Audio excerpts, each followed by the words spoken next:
Hier in 1 Johannes 1 sien ons dat die drie-eenheid teenwoordig is.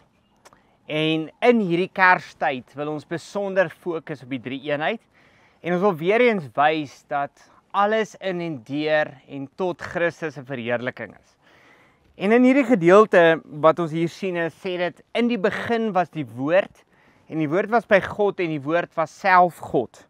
Hy was in die begin by God, alle dinge deur hom ontstaan en sonder hom het nie een ding ontstaan wat ontstaan het nie. Nou hierdie konsep van woord wat hier verduidelik word, logos, het 'n diep betekenis. En hierdie betekenis van dat Jesus Christus daardie logos is, daardie woord, maar dat hy ook in die begin is.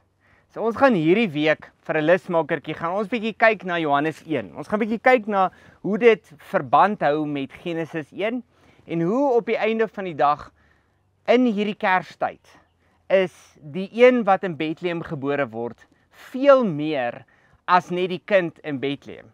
Hy is God wat mens word in Bethlehem.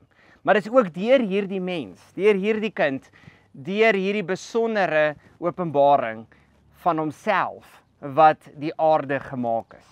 En daarom is ons vandag hier in die natuur as ons hierdie video skiet en ons sien net weer hoe mooi die natuur rondom ons is. Ons sien hoe God se skepping is.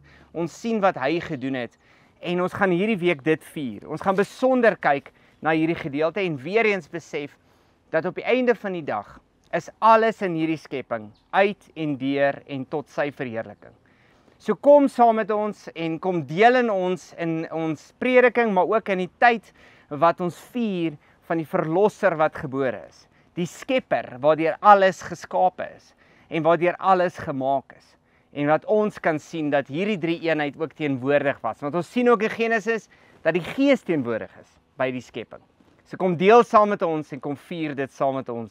Kom wees opgewonde saam met ons hierdie Sondag as ons kyk na Jesus wat die woord en die logos is.